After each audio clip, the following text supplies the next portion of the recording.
Cette vidéo est importante. Bonjour à toutes et à tous, c'est Super Rookie. Aujourd'hui on se retrouve pour une vidéo un peu particulière parce que aujourd'hui ça sera pas du gaming comme je fais habituellement. Aujourd'hui j'aimerais parler et expliquer mon retard que j'ai eu sur ma dernière vidéo. Un retard de quand même 3 mois. Oui, ça fait un peu beaucoup. Donc voilà, j'aimerais un peu parler du passé et du futur de ce retard, de comment c'est passé et comment on pourrait améliorer les choses. Oui, tous ensemble. Donc voilà, je voulais pas revenir comme ça, repoper sur YouTube sans vous donner une explication béton. Et donc, c'est l'explication béton. En numéro 1, le scolaire. Alors oui, c'est un point assez classique, en précisant bien sûr que je suis mineur. Le scolaire, bah oui, j'ai l'école, je bosse quand même, je suis pas un déscolarisé, et donc j'ai quand même besoin de temps pour préparer mes devoirs, pour avoir un bon avenir, tout simplement. Et en parlant de ça aussi, en ce moment, cette année, je rentre en 3ème. Donc voilà, pour prévenir aussi que avec la 3ème, c'était quand même une année très importante du collège, donc j'aimerais pas me la foirer, ça serait bien. Donc si possible, je vais essayer de faire le plus de vidéos que je peux. Mais voilà, il y aura un petit ralentissement au niveau du rythme. Mais au moins vous êtes prévenus. Numéro 2, le confinement. Alors c'est vraiment bizarre parce que ça a été l'inverse sur la plupart de la population. Mais moi, pendant le confinement, donc là où j'avais largement du temps, largement des idées, où j'étais posé, j'avais pas de déconcentration extérieure, tout ça, bah j'ai rien branlé. Non mais c'est un phénomène pas assez connu je trouve, du fait que bah quand t'as trop de temps devant toi, bah t'arrives pas à te lancer sur ton projet. Et bah ça me l'a fait mais pour mes vidéos YouTube. Et ça a été chiant. Numéro 3, les vacances. Bon c'est un peu le même point que du confinement, mais là de manière un peu moins négative. Ouais, j'ai quand même là c'est quand même prendre du temps pour soi, pour se reposer, tout ça. Donc au moins, voilà, les vacances, ça m'a fait entre guillemets perdre du temps. Numéro 4, mes projets extérieurs. Alors j'en avais déjà parlé un peu maladroitement dans ma dernière vidéo. C'était quoi? C'était, je sais plus laquelle, ça s'affichera en montage. Mais j'ai des projets extérieurs de YouTube. Donc j'ai l'école, tout ça. À part les vidéos, mais j'ai aussi du design, je fais du graphisme sur Photoshop, de la musique, je fais quelques compositions électroniques, bon même si ça pue à des moments un peu la merde, et je développe aussi des jeux vidéo, notamment un qui sortira normalement cette année si j'ai pas de retard, qui s'appelle Song of Darkness, bon, l'alpha. Je vous donnerai sur ma chaîne quelques news de comment ça avance, que développement, tout ça, pour ceux qui ça intéresse.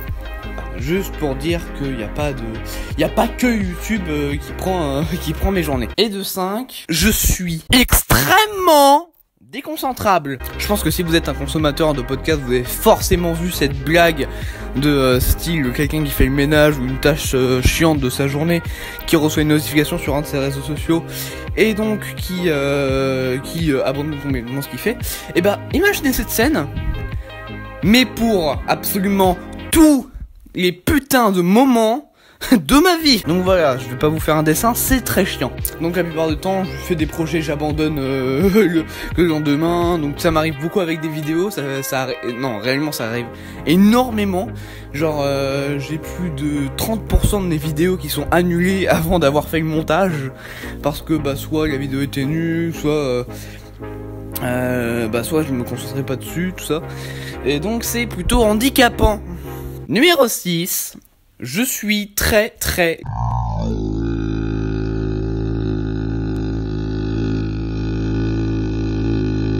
C'est un défaut, oui, c'est un point important pour dire que quand je fais un truc, je prends masse de temps. En rapport avec le point d'avant, parce que je prends du temps, parce que j'arrive pas à me concentrer sur ma tâche, j'arrive pas à être consistant sur la tâche que je suis en train de faire. Et donc voilà, comme le point numéro 5, c'est toujours aussi handicapant.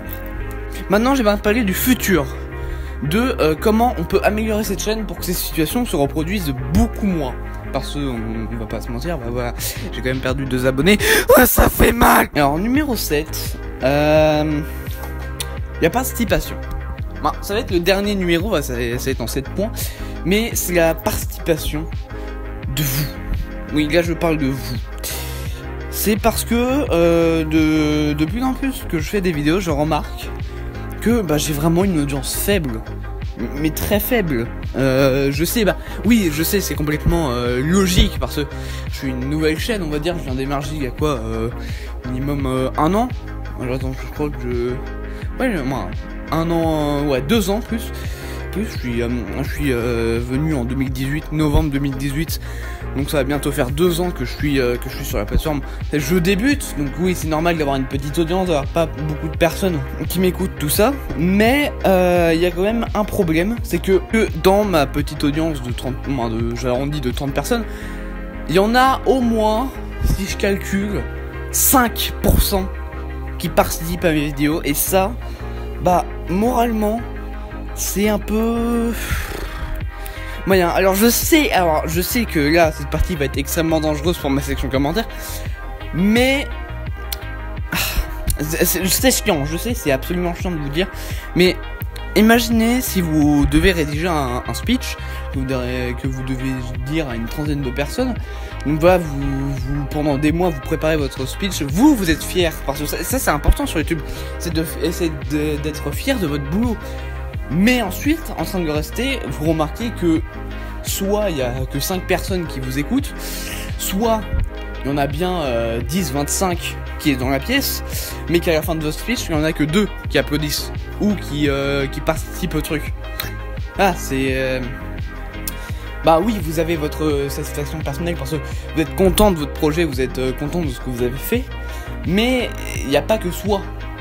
En fait, il y a cette situation personnelle, moi, ce que je ressens plus moi, c'est d'avoir fait un truc dont on est fier, mais aussi de voir que les autres, que les autres sont contents de, que les autres, voilà, soient satisfaits de votre vidéo. Et pour moi, ça c'est très important. Donc j'aimerais, s'il vous plaît, c'est une demande. Je sais, c'est vrai, ça fait vraiment forceur. Moi-même, j'essaye de faire le minimum, vraiment un minimum de forçage pour vous dire de vous abonner, tout ça. Mais voilà, donc ne m'en voulez pas, mais je trouve que c'est important à rappeler. Si vous ne connaissez pas cette chaîne, que vous tombez dessus comme ça par hasard, et que mon contenu vous plaît, n'hésitez pas à vous abonner, la cloche de notification aussi, mais ça c'est pour les notifications, c'est pour savoir quand je sors une nouvelle vidéo. Donc voilà. Si vous aimez une vidéo, n'hésitez pas à liker ou à disliker si vous voulez même pas. Voilà. Pour les commentaires, pareil, essayez de partir un minimum, positif comme négatif. Alors par contre, attention, quand je dis négatif, bien sûr, je parle de commentaires constructifs. Merci, j'aimerais garder une section commentaires pure et chaste. Voilà, tout ça, c'est juste des tout petits détails. Mais réellement, pour un créateur indépendant, un peu comme moi, ça ferait énormément plaisir. Et ça permettra de faire vivre cette chaîne, de faire vivre cette chaîne aussi longtemps que possible. Parce que bah moi ça me fait mal à des moments de voir que il y a des nouvelles chaînes qui sortent il y a même pas 2 jours, qui font juste des lives Fortnite sans aucun effort et qui gagnent déjà une communauté de 100 ou de 1000 abos tout de suite, alors qu'il y a d'autres créateurs qui eux se crèvent le cul à faire pas mal de montage, à faire des choses recherchées, bon même si le jeu vidéo c'est pas très recherché, et que eux bah ils galèrent 1 an ou 2 à trouver une communauté. Ça, j'aimerais que ça change en fait. J'aimerais que ça change. Parce que bah, moi je fais partie en fait un peu de cette partie des créateurs qui essaient de tout faire pour avoir un truc original. Et qui se font dépasser par des trucs qui font des choses revues et revues. Et juste parce que c'est populaire, ils font le buzz. C'est ce qu'on appelle en fait plus communément des chaînes à buzz. Donc voilà, j'aimerais que tous ensemble, oui tous ensemble, on change les choses, donc on change cette inégalité entre les vraies chaînes et les chaînes à buzz. Et donc faire ça pour ma chaîne ou pour les autres chaînes, attention, je dis ça pour les autres chaînes, ça serait excellent. Ben, vraiment ça serait un bon réflexe ou une bonne chose. Voilà, de participer aux vidéos, de faire littéralement de faire vivre en fait la chaîne du créateur, parce que c'est pas parce que c'est la chaîne du créateur que c'est que le créateur qui les ficelles. La plupart des ficelles c'est la communauté qui les a. Et donc j'aimerais que ces ficelles vous les utilisez. D'accord? Voilà, c'est tout ce que j'avais à dire pour cette vidéo. Je sais que c'est vraiment pas genre une vidéo ouais, prout lol, c'est rigolo. Ah, c'est vraiment une vidéo sérieuse à 100%. Donc j'espère que ça vous plaira. Merci de m'avoir écouté jusqu'au bout. En tout cas, il y a une autre vidéo qui va bientôt sortir. C'est avec Upsilos et Enix, donc deux potes à moi, sur lesquels on a fait du Scribble.io. Je précise pour les impatients qui n'aiment pas trop les vidéos sérieuses. Et donc en tout cas, bah moi je vous dis ciao pour une nouvelle vidéo.